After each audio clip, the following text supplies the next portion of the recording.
নমস্কার, শুভ সকাল। আমার YouTube channel Animals and Pets with পার্থতে আপনাদের সকলকে স্বাগতম। আজ আমি পাখিদের নিয়ে বলবো। যারা পাখির শখ করেন তাদের জন্য এটা খুব ইম্পর্টেন্ট। বিশেষ করে সাইটিসের উপর আমি আলোকপাত করব। সাইটিস কি? CITES। এটা হচ্ছে অ্যাক্রোনিম, মানে এই convention in international trade in endangered species, এই যে ওয়ার্ডগুলো, তার প্রথম অক্ষরটা নিয়ে একটা ওয়ার্ড হিসেবে বলা হয়, তাই এটাকে সবাই সাইটিস বলে জানে। CITES।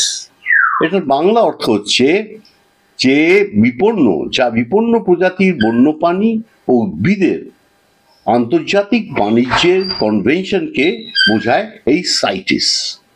এটা সাইটিস হিসেবেই সারা বিশ্বে সবাই চেনে। এটি ভারতের পাখি ব্যবসা বা পাখি প্রেমীদের জন্য একটি গুরুত্বপূর্ণ বিষয়। সাইটিস হলো 1973 সালে গৃহীত একটি আন্তর্জাতিক চুক্তি এবং 1975 সালে কার্যকর হয়। এটি বন্যপ্রাণী এবং উদ্ভিদের আন্তর্জাতিক বাণিজ্য নিয়ন্ত্রণ করে, যাতে তাদের বেঁচে থাকা হুমকির সম্মুখীন না হয়, তাদের যাতে অস্তিত্ববিহীন না হয়ে পড়ে, তার জন্যে এটা একটা আন্তর্জাতিকভাবে একটা এগ্রিমেন্ট। এই এগ্রিমেন্টের মধ্যে যদি কোনো তা অন্য দেশে অ্যালাউড হয়েও থাকে, হয়তো এটা আমাদের দেশে একদমই অ্যালাউড নয়। আমাদের যে কোনো নেটিভ বার্ড কোনো কারণে আপনি না ট্রেড করতে পারেন, না আপনি বাড়িতে পুষতে পারেন। যদিও কিছু লোক ওই ইলিগাল ব্যাপারটাতে খুব ইন্টারেস্টেড, তারা বাড়িতে সব চন্দনা টিয়া পোষে বা পুষতে চায়, ইলিগাল হলেও তারা পুষতে চায়। আমি তাদের বিরত করব, আমি তাদের বলবো এটা একদমই, আপনি যত কিনবেন যারা এই ট্রেডটার সঙ্গে এই যে জঙ্গল থেকে ধরার প্রবণতাটা আপনি বাড়িয়ে দিচ্ছেন। হয়তো বিক্রি হবে 100টা, তারা কিন্তু ধরবে 500টা, কারণ 400 তো মারা যাবে। তাহলে বুঝুন, আপনার এই 100টা বিক্রি হবে, তার জন্য 500,000টা ওরা নেবে, ধরবে। কেন, যখন ওরা ধরছে একটা বাসায় 3-4টে বাচ্চা, আপনার লাগবে হয়তো একটা, বাকিগুলো কি করবে? এখানে তো কোথাও খুলে বিক্রি করার কোনো উপায় নেই। তাই জন্য আমি একদমই আপনাদের বলবো, অ্যাজ অ্যান অ্যানিমাল লাভার, অন্তত একটা আপনাদের একটুখানিও আমাদের দেশের প্রতি, যে আপনি যে দেশে থাকেন তাকে মর্যাদা দেওয়া, তার ভ্যালুজ, তার ইয়েগুলোকে, সেন্টিমেন্টকে এবং তার আইনকে একটু আপনারা মানলে ভালো হয়। এইবার আসছি, এই সাইটিস 3টে ভাগে ভাগ করা আছে। প্রথম অ্যাপেন্ডিক্স 1, এটা হচ্ছে বিলুপ্তির ঝুঁকি থাকা প্রজাতির তালিকা রয়েছে। যেগুলো বিলুপ্ত হয়ে যেতে পারে, তার যে ঝুঁকি সেটা রয়েছে, তাদের এই হাইয়েস্ট গ্রুপে ফেলা হয়েছে, যেখানে বাণিজ্য কেবল ব্যতিক্রম ক্ষেত্রেই অনুমোদিত। একদম এটা অন্যান্য দেশে কোনো কারণে উইথ স্ট্রিক্ট পারমিট হয়তো অ্যালাউড, কিন্তু এটা একেবারেই কিন্তু ব্যান্ড। তারপর অ্যাপেন্ডিক্স 2, বিলুপ্তির ঝুঁকি থাকা প্রজাতির অন্তর্ভুক্ত রয়েছে, তবে অতিরিক্ত শোষণ এড়াতে। এটা যদি অ্যালাউ করে দেওয়া হয়, তাহলে যে অতিরিক্ত ভাবে এর ওপর যে চাপ পড়বে, সেইটা থেকে এদের আটকাতে, তাহলে তো এটা কমেই যাবে, শেষই হয়ে যাবে। তাহলে সেইটা থেকে এটা হচ্ছে অ্যাপেন্ডিক্স 2-তে পড়ে। এবং পরিশিষ্ট বা অ্যাপেন্ডিক্স 3, কমপক্ষে একটি দেশে সুরক্ষিত প্রজাতি অন্তর্ভুক্ত রয়েছে, যারা বাণিজ্য নিয়ন্ত্রণ সাইটিসের সাহায্য চেয়েছে।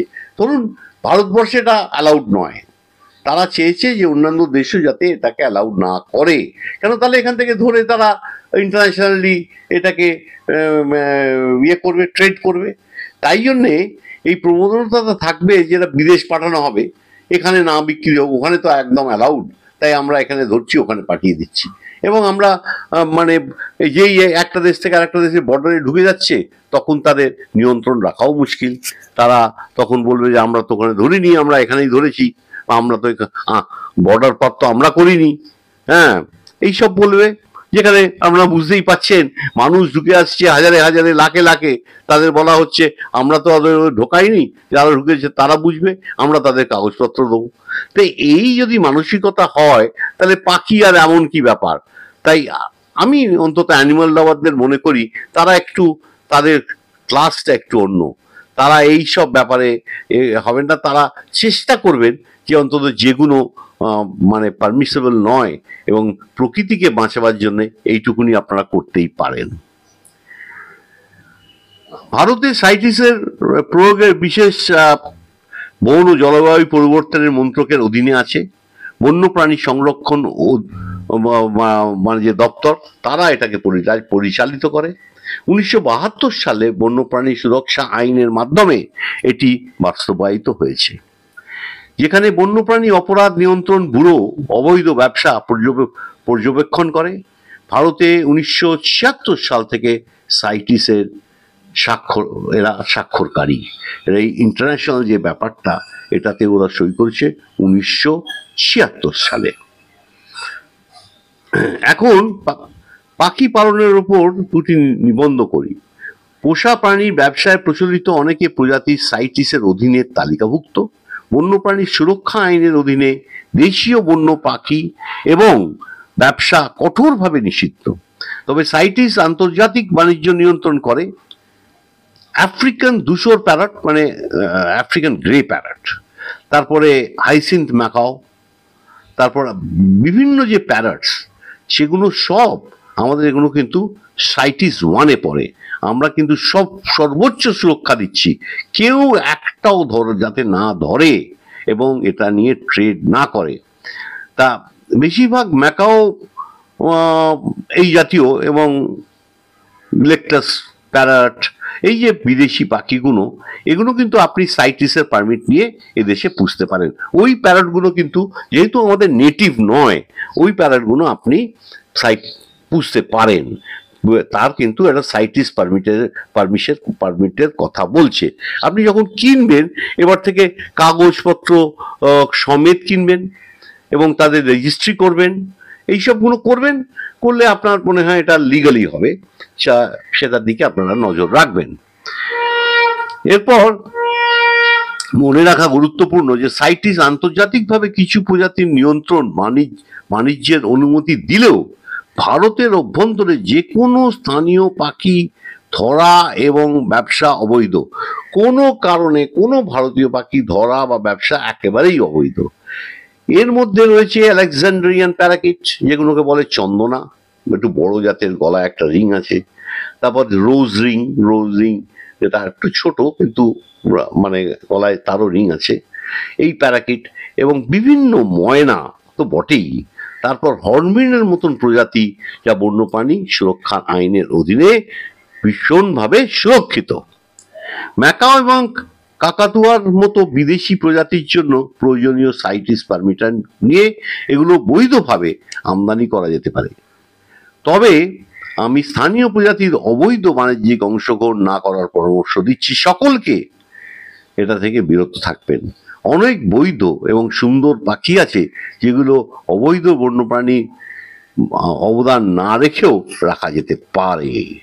তার মানে আপনি পারমিশন ছাড়া, এই অবৈধ প্রাণী ছাড়া আপনার অনেক সুযোগ আছে।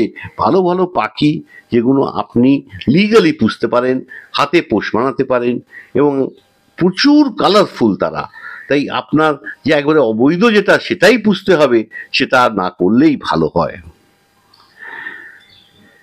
এরপর আরো তথ্যের জন্য আমি একটি চার্ট, এই চার্টটা আপনারা সাইটে পাবেন, সাইটিসের সাইটে গিয়ে সেই চার্টটা আপনারা ডাউনলোড করে নিতে পারেন যদি আপনাদের দরকার, বা আপনারা যদি হোয়াটসঅ্যাপে চান আমি কিন্তু পাঠিয়ে দিতে পারি। তার জন্য আমাকে একটা চার্ট বলে হোয়াটসঅ্যাপ করবেন। আমার হোয়াটসঅ্যাপ নাম্বার আমি বলছি, একটু লিখে নিন, বা আমার ডেসক্রিপশনে থাকে 9830795502। আরেকবার বলি, 9830795502। আরেকটা হচ্ছে 7439792797, 7439792797। এই দুটো যে কোনো এতে চার্ট বলে যদি আমাকে পাঠান, তাহলে আমি একটা হোয়াটসঅ্যাপে আপনাদের ওই চার্টটা পাঠিয়ে দেবো, তাহলে আপনাদের ওটা হাতের টেলিফোনেই থাকবে, বা আপনারা নিশ্চয়ই ডাউনলোড করে নিতে পারবেন ওই সাইটে গিয়ে, এই চার্টটা যেখানে আছে সেখান থেকে। আমার এই চ্যানেলটাকে আপনারা সাবস্ক্রাইব করবেন, এরকম ইম্পর্টেন্ট ভিডিও তো আমি সবসময় আনি। কিছু আপনাদের পাখিওয়ালাদের ইন্টারেস্ট, কিছু কুকুরওয়ালাদের ইন্টারেস্ট, কিছু ঘোড়াওয়ালাদের ইন্টারেস্ট, কিন্তু ওভারঅল আমি চেষ্টা করি যাতে মিলিয়ে মিশিয়েই বলতে থাকি, যাতে কেউ আমার মানে এই animals and pets with Partha থেকে একদম মুখ না ঘুরিয়ে ফেলেন। নমস্কার, শেষ করলাম। আবার খুব শীঘ্রই নতুন এপিসোড নিয়ে আসছি। Thank you.